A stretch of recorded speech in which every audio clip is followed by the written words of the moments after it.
Semuanya, perkenalkan nama saya Karen Aurelia, dan pada kesempatan kali ini saya akan menjelaskan tentang persediaan dan penyusutan aktiva tetap, dan di akhir saya juga akan menjelaskan tentang PSAK 1.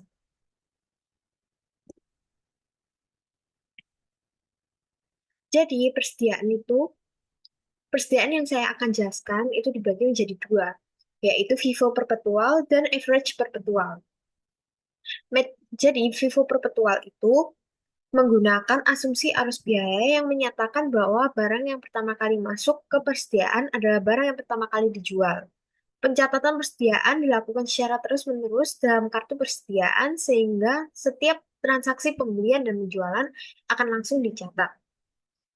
Lalu untuk average perpetual, itu menghitung harga rata-rata dari seluruh pembelian yang ada, kemudian menjualnya sesuai dengan harga per unit yang terakhir. Nah, di sini saya ada contoh soal dan saya akan menerapkannya pada Excel.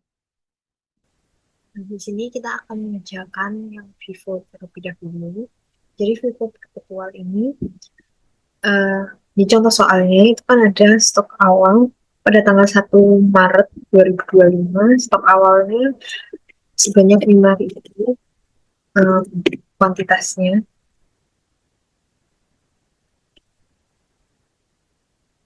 Lalu harganya per 80.000. Nah, untuk jumlahnya kita tinggal kalikan kuantitas dengan biaya per unit. Lalu pada tanggal 2 Maret kita ada penjualan sebanyak 2.000. Nah, penjualan ini masuk ke COGS.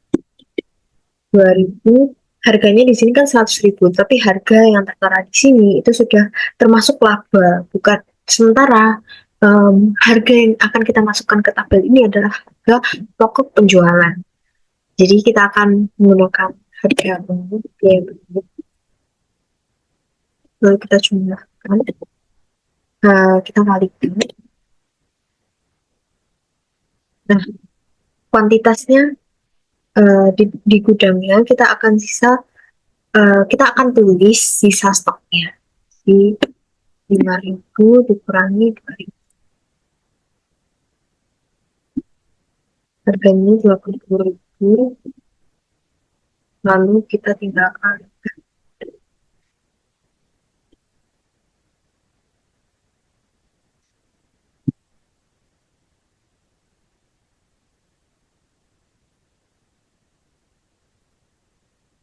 Nah, lalu pada tanggal 3 kita melakukan pembelian sebanyak 3.000 dengan harga 50.000.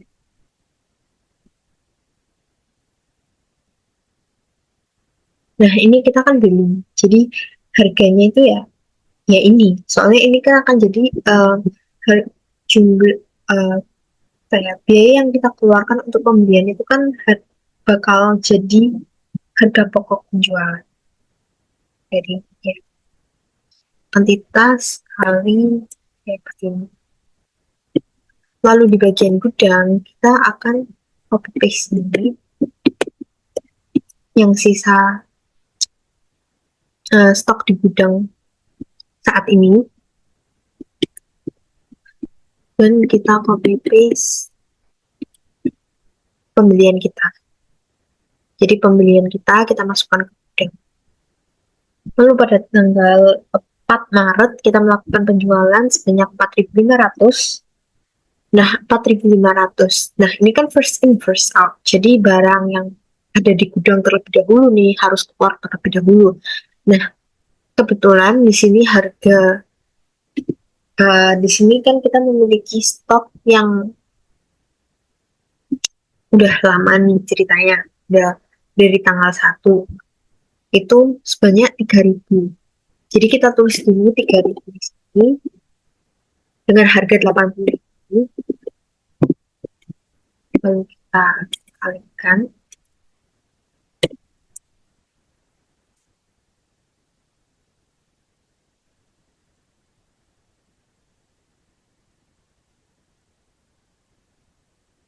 Terus kan masih 3.000 ini. Sementara kita itu harus menjual 4.500 berarti kurang 1.500. Nah, 1.500 yang kita dapatkan dari stok yang ini. Jadi biayanya kita tulis 50.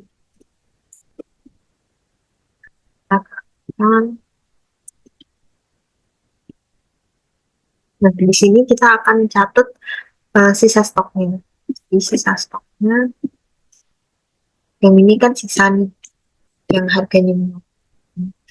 Sementara yang harganya 80.000 itu udah habiskan stoknya di sini.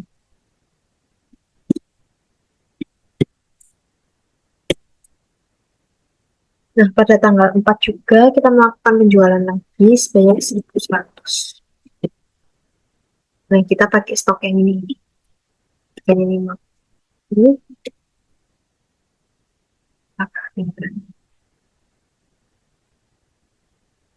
berarti di sini kita catat sisanya lagi kita stok.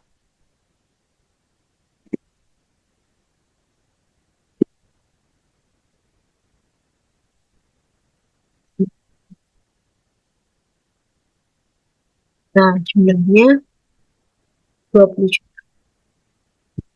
Seperti itu. Lalu kita move ke average. Ya, dengan menggunakan soal yang sama. Jadi di gudang kita memiliki stok awal 5.000 dengan biaya per unit 8.000.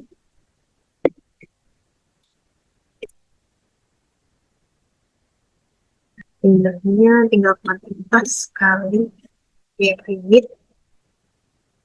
Lalu ada penjualan kan. Penjualan sebanyak 2.000. Biaya per unitnya 80.000.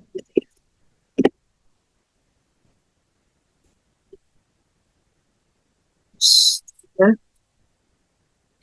dikali kuantitas dikali biaya per unit. Lalu di sini kita catat sisa stok.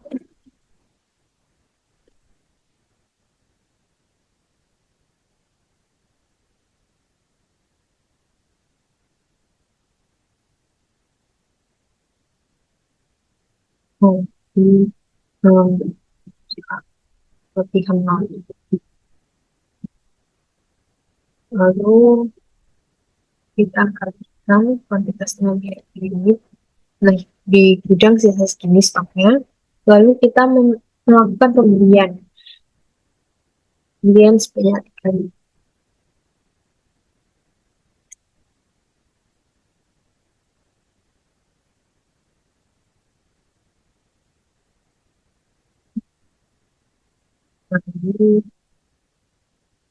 Nah, ini bedanya FIFO dan average di sini. Kalau FIFO tadi itu kita kan akan copy yang atas ini 3.000 dengan biaya per unitnya 80.000 ini kita akan copy di sini, dan yang pembelian ini kita akan tambahkan ke gudang.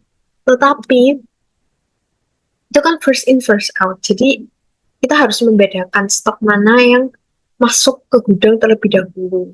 Itu yang akan dikeluarkan terlebih dahulu. Tapi di average ini nggak perlu kita harus stok barang yang ada di gudang terlebih dahulu itu harus keluar dulu, itu nggak perlu.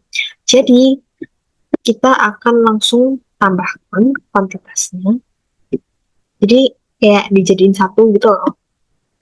Jadi tambah 3.000, 6.000 kuantitasnya. Lalu untuk jumlahnya kan 40 juta ini ditambah dengan 150 juta. Nah, biaya per unitnya gimana caranya? Oh, berarti jumlah dibagi dengan. Nah, kita akan dapatkan biaya per unit. Lalu, selanjutnya, kita akan tanggal 4 kita melakukan 2 kali penjualan. Jadi penjualan pertama itu 4.500. Nah, kita akan menggunakan um, biaya per unitnya. Kita menggunakan biaya per unit ini yang udah ke total ini. Jadi 65.000. Lalu sama dengan, nah, ini segini. Lalu kita tinggal catat sisa stoknya seperti biasa.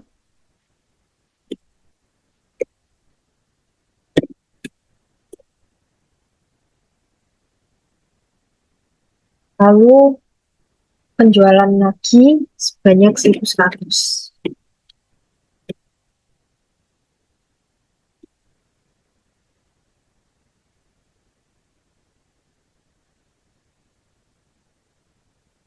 Kita catat lagi sisa stoknya 1.500 dikurangi 1.100 dengan harga 5.000,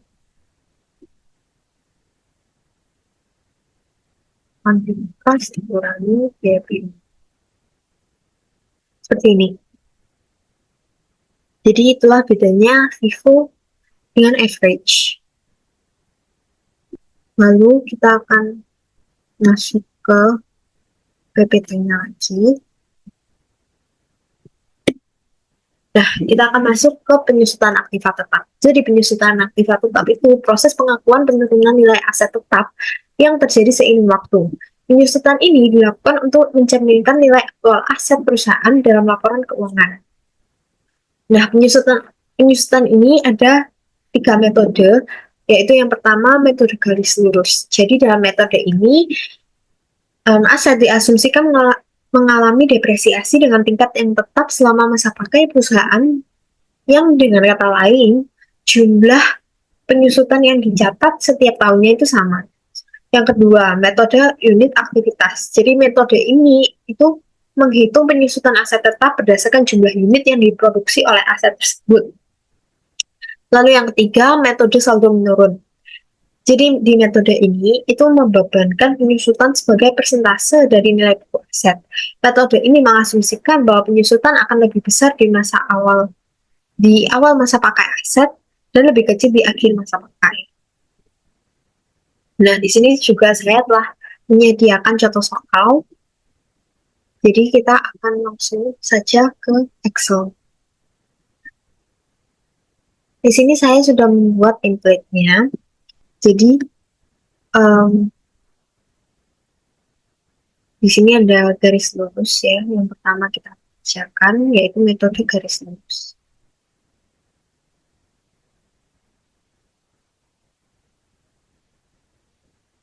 Nah, di sini nilai bukunya itu kan tadi 315 juta. Lalu nilai residunya 15 juta, umur ekonomisnya 10 juta. Nah, biaya yang dapat disusutkan ini dapat dari mana sih? Ini tuh dapat dari nilai buku dikurangi dengan nilai residu. Lalu tarifnya ini dapat dari mana? Dapat dari 100% per umur ekonomis. Jadi 0,1. Nah, kita akan hitung uh, berapa sih beban penyusutannya per tahun. Jadi biaya yang dapat disusutkan ini kita pakai 300 juta. Tarifnya itu 0,1. Beban penyusutannya gimana cara ngitungnya? Itu biaya yang dapat disusutkan dikali dengan tarif. Lalu akumulasi penyusutan karena tahun sebelumnya kan belum ada, ini tahun pertama, jadi beban penyusutan itu akumulasi penyusutan. Terus nilai buku akhir gimana caranya? Itu biaya yang dapat disusutkan ini dikurangi dengan akumulasi penyusutan. Nah, next sama mau satu tarifnya. Nah, beban penyusutannya juga sama. Ini dikalikan dengan tarif. Lalu akumulasi penyusutannya itu akumulasi penyusutan tahun sebelumnya ditambah dengan beban penyusutan tahun ini. Lalu nilai akhir itu beban penyusutan dikurangi dengan akumulasi penyusutan. Begitu seterusnya.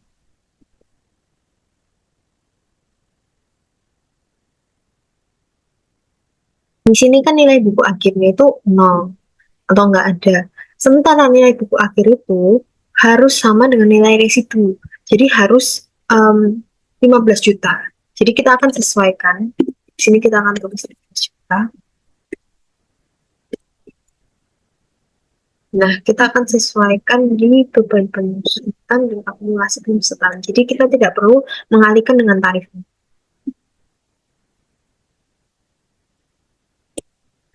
di akumulasi penyusutan dengan nilai.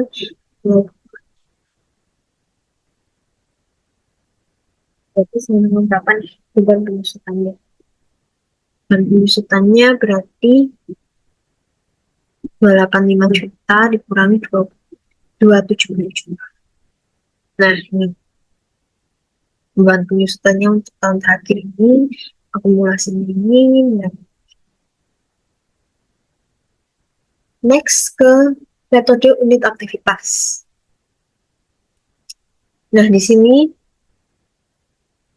kan ada nilai bukunya itu tetap 315 juta. Sama kan? Karena soal yang kita pakai juga sama. Nilai residunya 15 juta, umur ekonomi 10 tahun. Nah, total unit ini dapat dari mana? Dapat dari ini.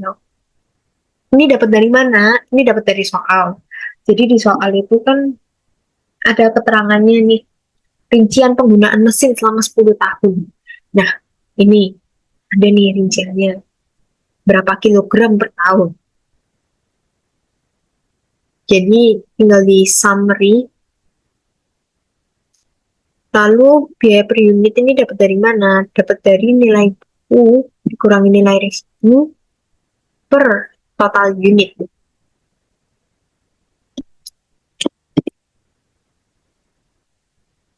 Jadi biaya per unitnya itu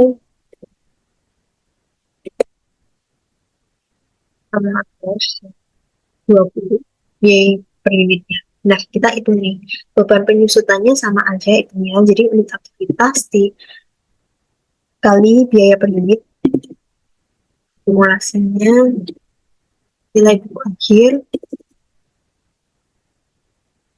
Nilai buku akhir itu pakai ini ya, nilai buku kurangi akumulasi penyusutan. Lalu beban penyusutan lanjut seperti ini terus. Akumulasinya, akumulasi penyusutan tahun sebelumnya ditambah dengan penyusutan tahun ini, lalu nilai akhirnya 15 kurangi dengan akumulasi. Seperti itu seterusnya. Nanti ya,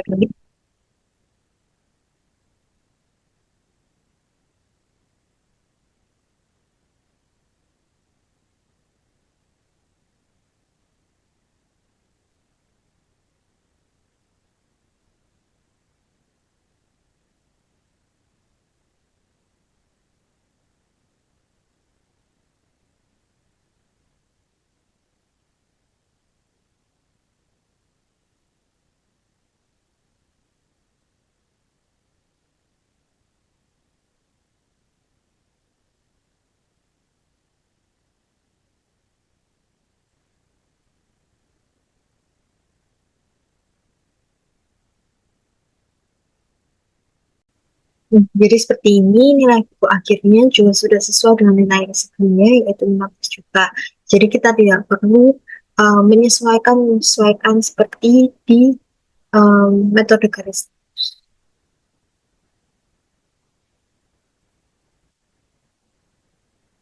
Lalu next ke metode menurun berganda.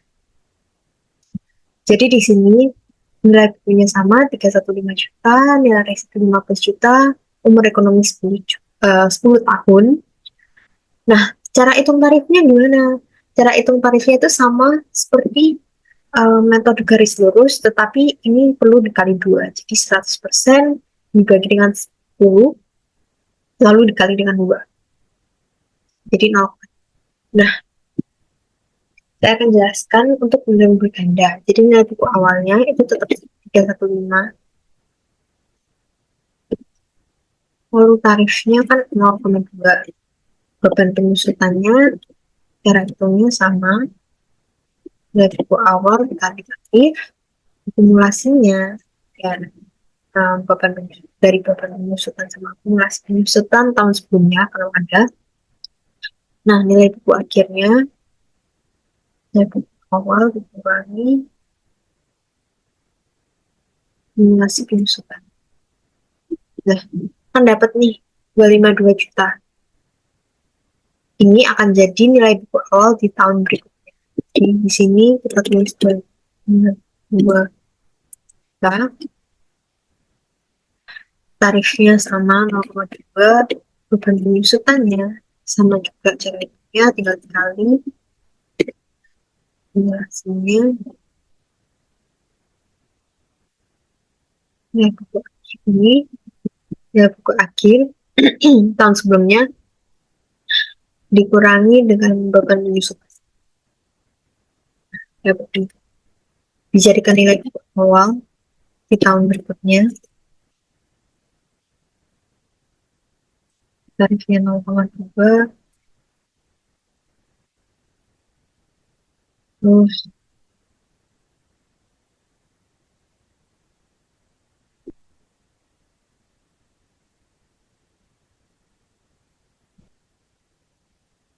ini jadikan nilai buku awal di tahun berikutnya. Seperti itu seterusnya.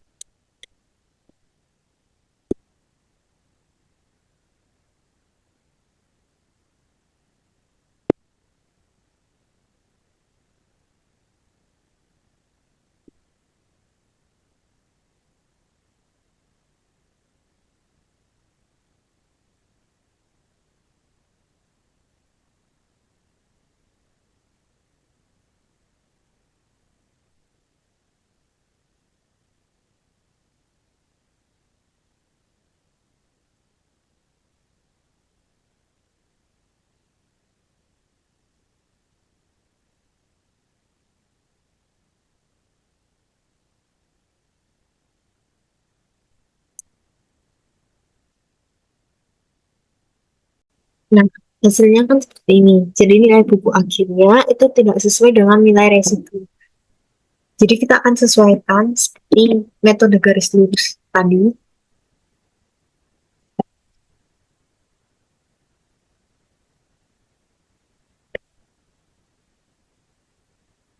Kita akan sesuaikan.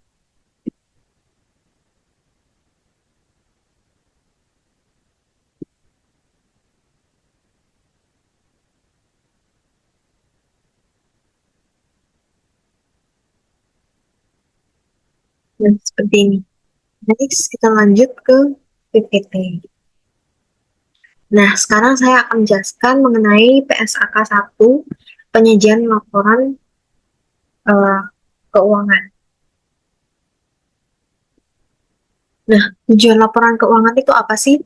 Jadi tujuannya itu untuk memberikan informasi mengenai posisi keuangan, kinerja keuangan, dan arus kas entitas yang digunakan untuk membuat keputusan ekonomi. Laporan keuangan itu terdiri dari aset, liabilitas, ekuitas, pendapatan dan beban, termasuk keuntungan dan kerugian, kontribusi dari dan distribusi kepada pemilik dalam kapasitasnya sebagai pemilik, dan arus kas. Komponennya itu ada 6. Yang pertama adalah laporan posisi keuangan, laporan laba rugi komprehensif, laporan perubahan dan ekuitas, laporan arus kas, catatan atas laporan keuangan, dan laporan posisi keuangan pada awal periode. Nah, di sini tersedia laporan posisi keuangan yang saya ambil dari PT Sepeda Bersama Indonesia Tbk. Nah, di sini kita dapat lihat pertama-tama itu ada aset. Nah, aset ini dibagi juga menjadi 2, aset lancar dan aset tidak lancar. Apa aja sih klasifikasi aset lancar? Jadi, klasifikasi aset lancar itu jika mengharapkan akan merealisasikan aset atau bermasuk untuk menjual atau menggunakannya dalam siklus operasi normal.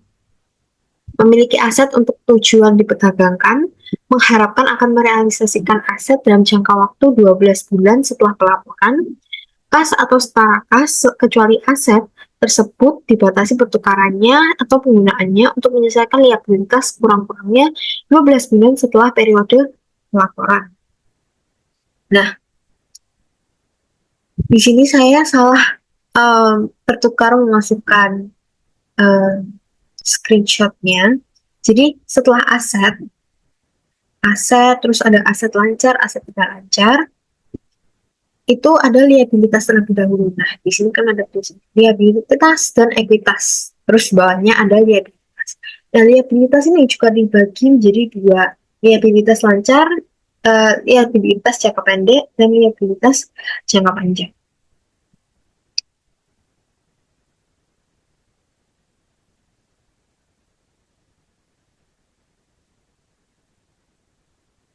Nah, liabilitas jangka pendek ini juga disebut liabilitas lancar.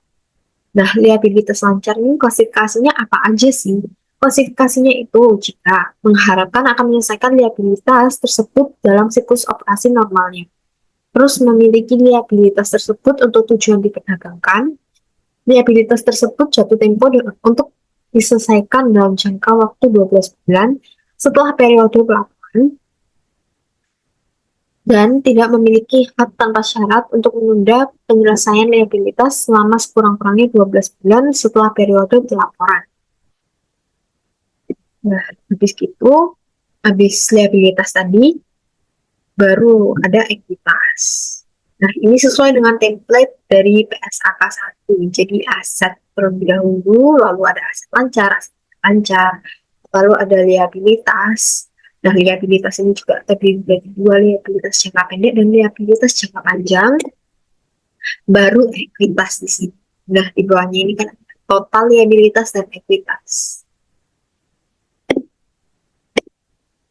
Nah, masuk ke laporan laba rugi komprehensif. Laporan laba rugi komprehensif itu laporan yang uh, mengukur keberhasilan kinerja perusahaan selama periode tertentu. Laporan ini digunakan untuk menilai dan memprediksi jumlah dan waktu atas ketidakpastian arus kas masa depan.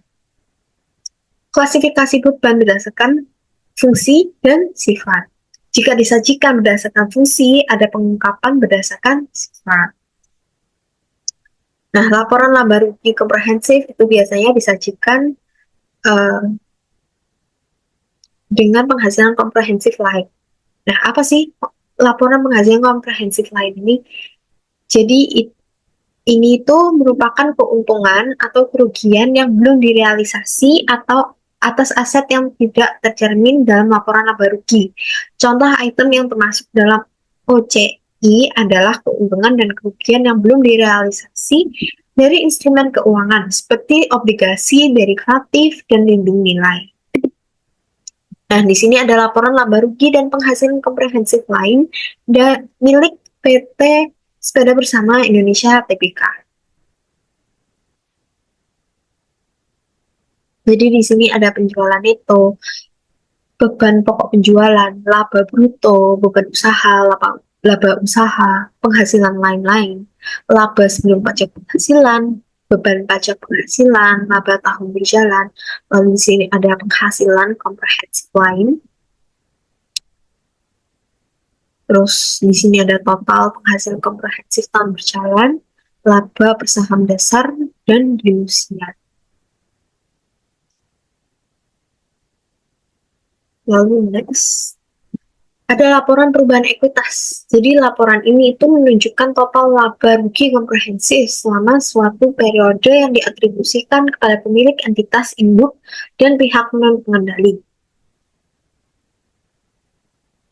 Nah, jumlah dividen yang diatribusikan kepada pemilik dan nilai dividen bersaham diungkapkan dalam catatan atas laporan keuangan.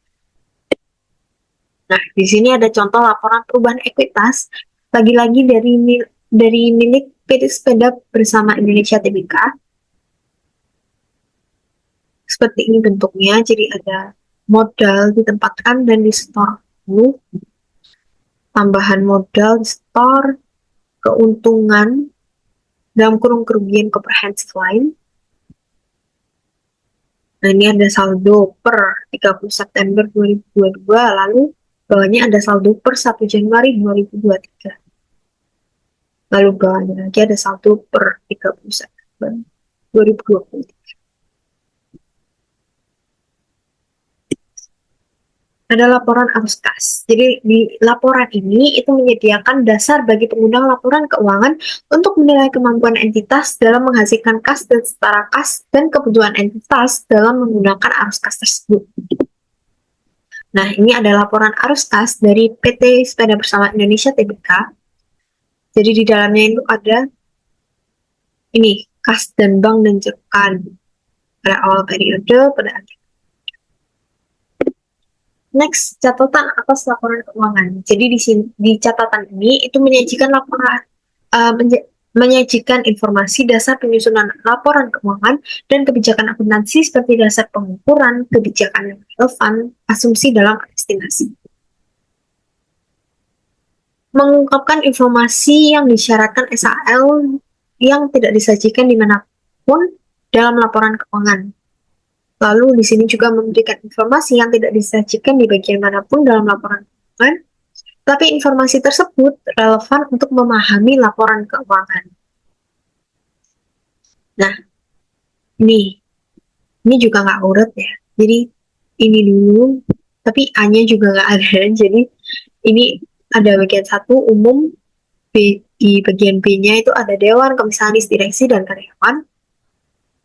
Lalu di C itu ada penawaran umum saham perusahaan, D penyelesaian laporan keuangan.